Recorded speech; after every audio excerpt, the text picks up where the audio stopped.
Hello everyone! In today's bonus video, I want to talk to you about my organization method in Notion and how I'm able to use this software for multiple purposes, including personal and business purposes. So first of all, I have three different workspaces. I have a workspace called Our Family, which is shared between me and my boyfriend who lives with me. I have my business workspace and my academic workspace, which is currently focused around my history classes. So we are going to start with the first workspace. Also, if you don't know anything about Notion, I have posted a video a week or two ago about how I love Notion so much and how I was actually able to ditch Evernote for Notion. So if you want to check it out, I will link it down below as well as in the upper right corner of your screen. So the good thing about Notion is that it provides sub-workspaces within your main workspace. So here I have the main workspace, which is shared between two people, and I have my private workspace. So all of these pages listed below my private workspace can only be seen and read by me. These pages, on the other hand, are shared between two people, and if one of us makes any change in one of these pages, the other one can see it right away, and the other person is actually notified if there are changes. So we are going to start with a private section of my workspace, and it starts with my workflow. I'm currently experimenting with time batching, which I've talked about 2 days ago, and I basically created a workflow based on the kind of tasks I want to do for my business each day of the week. So this is actually a gallery without any pictures, so it actually allows you to visualize the text that is within each sub-page of the gallery. So I've named each frame with the day of the week, and I included all the tasks I want to be doing in that day within that sub-page. So as you can see, on Mondays I do most of my filming, on Tuesday is editing day, then I have photography day on Wednesday, writing day on Thursday, and brainstorming day plus voiceovers on Friday. And weekends for me are free days, and if I do any work on the weekend, it will always be academic work or household chores. Then I have my habit scheduling, which I also talked about in my previous video, as I'm currently using monthly habits instead of daily ones. So as you can see, in January I focus on different things besides February, and in March I'm going to focus on different things, and in April I'm also going to focus more on language learning. So this is how I'm currently dividing my habits according to the year, and it is working out very well for me.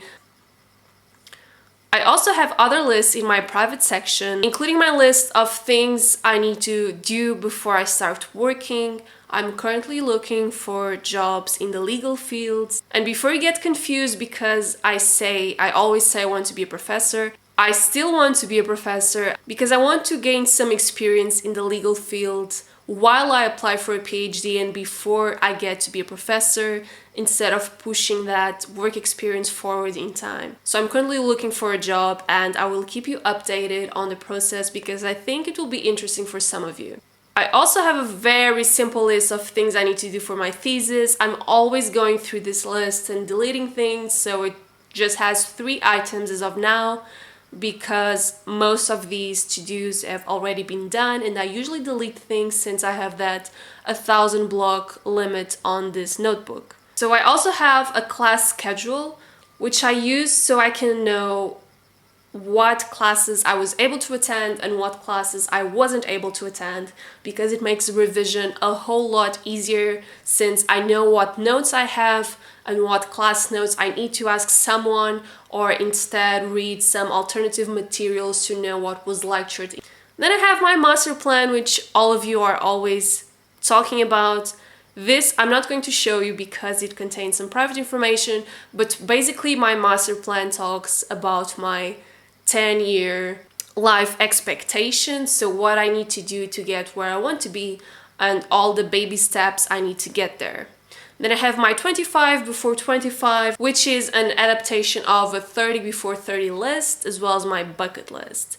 Regarding the public workspace that I share, this is very practical information that I love to share online because it makes accessing that information so much better, and everything is written down so no one is confused about this type of information, and everything is accessed very quickly and easily. So in this page I have information about all the holidays and trips that I currently have scheduled, or other holidays and trips that I want to schedule and I'm currently brainstorming.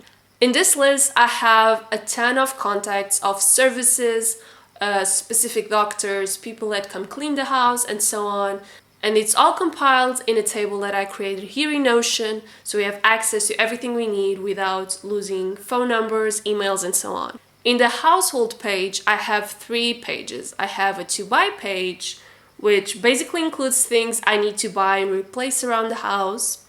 I have a shopping list, which is basically a grocery list, and this is like a permanent list, and anytime we need something we just come here and we check whatever we want to buy. So when we go grocery shopping we just need to pick up our phones, look at this list, and we immediately know what we want to buy and what we need around the house. This list I'm not going to show you because it's actually a surprise. Our apartment is going to go through some renovations and I just don't want to show you because I want it to be a surprise. I want you to notice the little details in the upcoming videos of things that are going to be different in the background, so that's why I'm not going to show you this. I also have a packing list, which is a general packing list for holidays, for weekend trips, and so on. It's so much better for me to have this permanent list and just go through this list anytime we are going away instead of having to create a list per trip.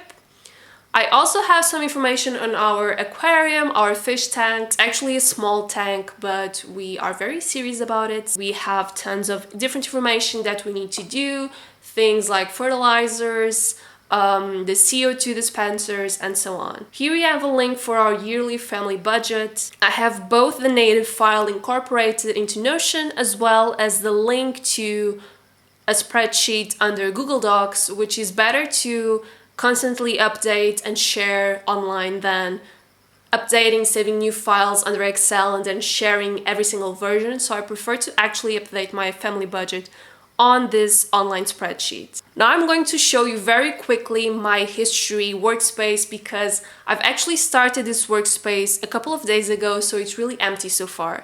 I have my class schedule, which I want to migrate from this workspace to my history workspace.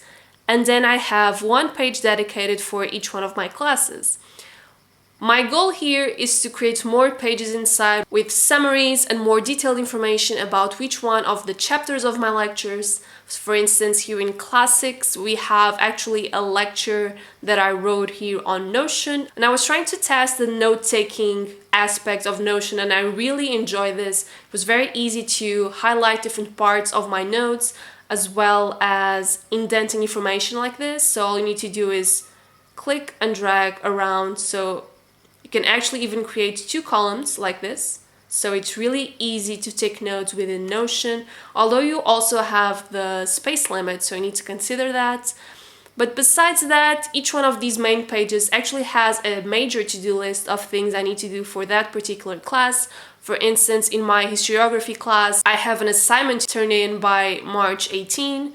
So I have that kind of very general information about the class and things that I also want to research and study about that I haven't understood yet, and so on. In my YouTube channel / business workspace, I have also a couple of interesting things. This is my main planner for my YouTube schedule, and this was actually inspired by Thomas Frank's organization system in Notion.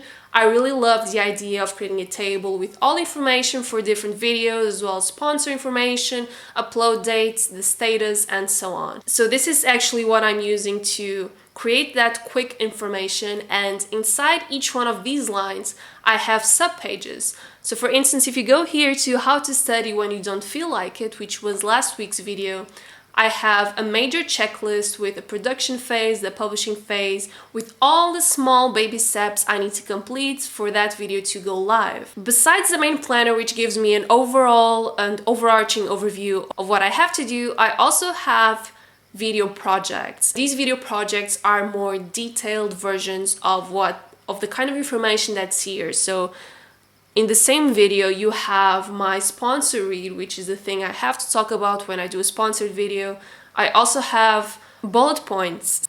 I'm currently not working with scripts for recording YouTube videos. It's something I wanted to change now in 2019, and I'm really liking how it's turning out so far. I think it's far more natural than just reading some text. So instead of writing a full script for a video, I'm actually using bullet points, and these bullet points help me record the voiceover, but they also help me film all the B-roll for my videos. My videos are mainly composed of B-roll since I never appear on screen, so it's really useful to have this kind of guide for me to make sure what I need to film and what's still lacking or missing before I turn off my camera. Here I also have my ebook project, which is something I'm currently working on and I'm very excited about.